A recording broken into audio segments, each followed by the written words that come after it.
తెలంగాణలో మరొక అభినవ పూలే హైదరాబాద్ నగరంలోనే మొట్టమొదటి మహాత్మా జ్యోతిబా పూలే విగ్రహం హైదరాబాద్లో మన హనుమంతన్నే పెట్టాడు. అందుకనే అభినవ పూలే అన్న. ఆ తర్వాత మా చక్రాల రామరాజు గారు నల్లగొండ జిల్లాలో పెట్టారు. వీళ్ళిద్దరే పూలేను తెలంగాణలో పరిచయం చేసినటువంటి వ్యక్తులు హనుమంతన్న, మా చక్రాల రామరాజు గారు. కాబట్టి ఇప్పుడు హనుమంతన్న గారిని మనందరిని ఉద్దేశించి మాట్లాడవలసిందిగా విజ్ఞప్తి చేస్తున్నా. జై బీసీ, జై జేఏసీ. మొట్టమొదటిసారి అందరు కలిసిండ్రా బాబు. లేకుంటే అన్ని సంఘాలు ఒక రోజో సంఘం, కానీ అన్ని సంఘాల కనిపిస్తున్నారు. అదేవిధంగా నా మిత్రుడు మందకృష్ణ మాదిగా, అదేవిధంగా జాజుల శ్రీనివాసు, అన్ని సంఘాల నాయకులు చాలా మంది ఉన్నారు. ఒక్కొక్కరు రెండు రోజులు కూడా మాట్లాడే కెపాసిటీ ఉన్నది. కానీ మనం వీడనే మాట్లాడుతున్నామే. ఢిల్లీ దానికే పోవాలి. ఇక మనోడు పోయిండు చూడు, ఢిల్లీ దానికి పోయిండా లేదా? మందకృష్ణ మాదిగా ఒక్కడు, ఆయనకి ఎన్ని ఇబ్బందులు వచ్చినా కేటగరైజేషన్ మొదలుపెట్టిండు 35 ఏళ్ల క్రితం. సాధించిండా లేదా? మనం ఇంతమంది ఉన్నాం, ఎందుకు సాధించాంరా బాబు? కానీ మనం ఏం చేస్తున్నాం అంటే ఓన్లీ మీటింగ్లు పెడుతున్నాం, రౌండ్ టేబుల్ కాన్ఫరెన్స్ ఇవి నడుస్తాయి. ఇక లేదే. నేను అనేది ఏంది, ఇది ఇన్ని చేసిండు కాబట్టి ఇప్పుడు యునైటెడ్ అయింది అంటున్నా. ఇన్ని సంఘాలలో మార్పు వచ్చింది. అదే మొదలు 1990లో రాజీవ్ గాంధీ గారు ఢిల్లీలో ఏఐసి సెక్రటరీగా, అదేవిధంగా ఉన్న రోజులలో నేను పిసిసి ప్రెసిడెంట్ అయినా తెలుసు. ఆయన చేసిండే కాదు, మనకంటే ముందు అగ్రకులాలలో ఆలోచన వచ్చింది. ఆంధ్రప్రదేశ్లో ఒక బీసీ ముఖ్యమంత్రిని చెయ్యాలని ఆనాడు ఆలోచన చేశాడు. చేసిండా లేదా?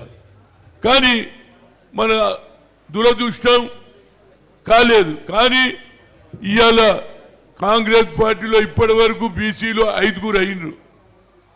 నా తర్వాత శ్రీనివాస్ తర్వాత కేశవరావు తర్వాత పొన్నాల లక్ష్మణ, ఇప్పుడు మహేష్ కుమార్ గౌడ్. మార్పు వస్తున్నది. కానీ ఇవాళ జరిగేది ఏంటంటే, నా ఎక్స్పీరియన్స్ చెప్తున్నా, చాలా మందికి తెలియదు.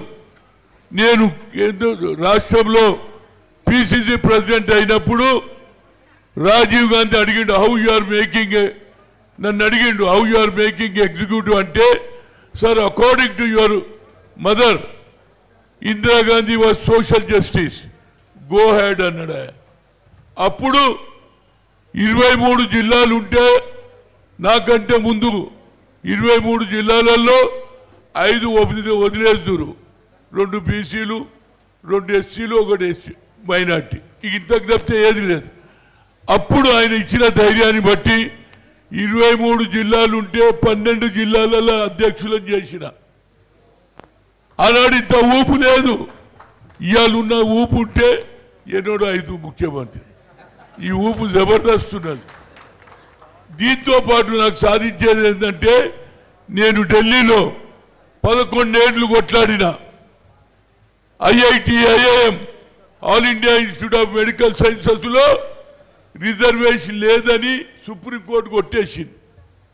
ఇవాళ మనది ఎట్లయితే హైకోర్టు కొట్టేస్తుంది, రేపు కూడా కొట్టేస్తుంది నాకు తెలుసు. అది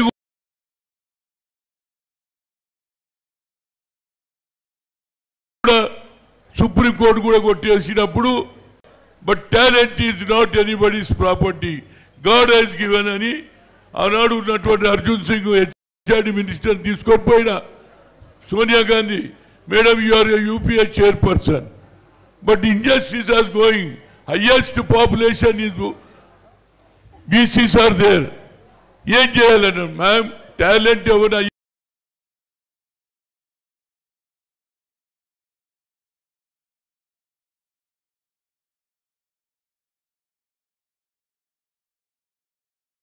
సొత్తు కాదు, మాకు కూడా అవకాశం ఇవ్వాలి. అందరు ఇంగ్లీష్లో చదవలే.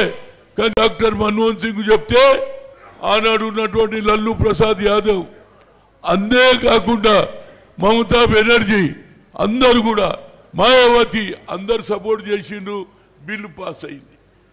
ఆ తర్వాత నేను ఉన్నాడు బెంగళూరుకి వెళ్ళి వస్తున్నా, ఆలు మొగలు ఇద్దరు వచ్చి కాలు మొక్కిండ్రు. అని no sir, you have forgotten, but your sake I'm getting in IIT ఇంజనీర్గా 1,20,000 జీతంతో వస్తుంది అన్నారు. అంటే పని అయినాక కొందరు మర్చిపోతారు. అంటే నా ఉద్దేశం లేదంటే రిజర్వేషన్ ఇవ్వడం వల్ల మన పిల్లలు డాక్టర్లు అవుతున్నారు, ఇంజనీర్లు అవుతున్నారు. ఇవాళ సమయం ఆసన్నమైంది. మా మందకృష్ణ మాదిగా ఎన్నేళ్ల నుంచి కొట్లాడినా, ఈయనకు కూడా ఎంతమంది కౌంటర్లు పెట్టినా లేదా, రోజు ఒకరిని తయారు చేసిండు. అయినా నువ్వు మొండోని వినలే, రోజు ఒకరిని కొత్త తయారు చేసేది. బట్టి విక్రమార్క కొట్లాడిండు, సాధించిండు. దాన్ని ఇవాళ ఏది సుప్రీంకోర్టు కూడా ఫేవర్ చేసింది. దాన్ని కాంగ్రెస్ పార్టీ రాహుల్ గాంధీ, మల్లికార్జున్ ఖర్గే గారు, సోనియా గాంధీ ఒప్పుకున్నారా లేదా కేటగిరీ. అదే విధంగా ఇవాళ ఒకటి చెప్తా, ఇక మనం మీటింగ్ ఇవాళ పార్లమెంటులో బిల్లు పాస్ అయితేనే ఇప్పటిదానిగా మా ప్రొఫెసర్ గారు చెప్పిండ్రు. ఒకటే ఏ పార్లమెంట్లు కానీ ఏ అసెంబ్లీలో బీసీ ఎస్సీ ఎస్టీల ఓట్లు వచ్చేటోనే గెలుస్తాడు ఎవడైనా. 56% మనం ఉన్నాం యావత్ భారతదేశంలో. ఇక్కడ రాహుల్ గాంధీ గారు కూడా ఇందిరాగాంధీ ఆలోచన, తండ్రి ఆలోచన తీసుకొచ్చి ఏది భారత్ జోడో యాత్రలో చెప్పాడు, we come to the power, will conduct caste wise census, జితిన హిస్సేదారి ఉత్తి భాగీదారి అన్న తర్వాత ఎక్కడ చూడు మీటింగ్లు అయితే రోజు పేపర్లో 2-3 ఐటమ్లు ఉంటాయి. ఆ కరీంనగర్ అయిందని, వీళ్ళు అయిందని. ఇప్పుడు మూమెంట్ వచ్చింది. దీనికి ఒకటే, ఎప్పటి వరకు అయితే పార్లమెంట్ మెంబర్లు మనకు మద్దతు ఇయ్యరు. ఎందుకంటే అగ్ర కులాలు ఉన్నటువంటి రాహుల్ గాంధీకి ఆలోచన వస్తుంది. అగ్ర కులాలు ఉన్న రేవంత్ రెడ్డి ఇంప్లిమెంట్ చేశాడు, కామారెడ్డిలో అనౌన్స్ చేశాడు, అది ఇవాళ ఇంప్లిమెంట్ చేస్తున్నాడు. దీన్ని ఢిల్లీలో అందరు పార్లమెంట్ మెంబర్ల దగ్గర పోదాం. ఏది మధ్యప్రదేశ్లో బీసీ ముఖ్యమంత్రి, అగ్ర కులాలను కలుగుతాం, బీసీలను కలుగుతాం.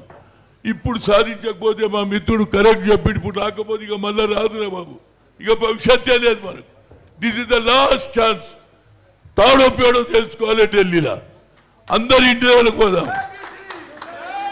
మన జాజువసీన్ గారి, మన ఎవరు ఆర్ కృష్ణయ్య గారి అందరం పోదాం.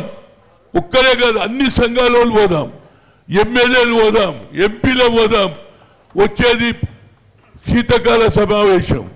అందరి దగ్గర వాడ చేర్చుకుంటే వస్తుంది రా భయ్. ఇక కోట్లు ఇదే మనకి ఎప్పుడు రానియరు.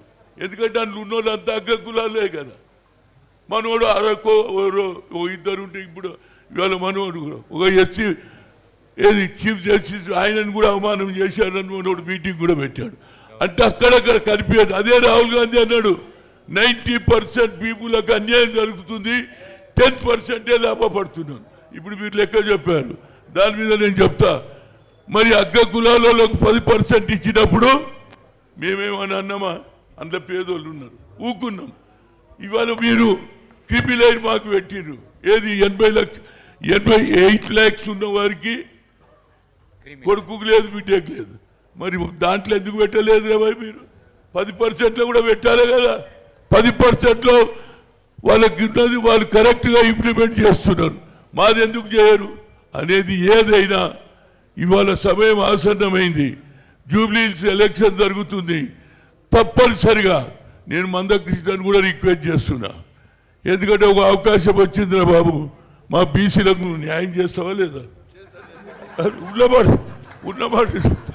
ఎందుకంటే తప్పనిసరిగా గెలిపించాలి. ఇది గెలిపిస్తే ఈ ఊపు ఇంకా ముందుకు పోతుంది. మేము కూడా నీ కులగారి దాని మీద మేము మద్దతు ఇచ్చినవా లేదా? కనుక మీరు కూడా కేటగరైజేషన్కు మద్దతు ఇచ్చినాం.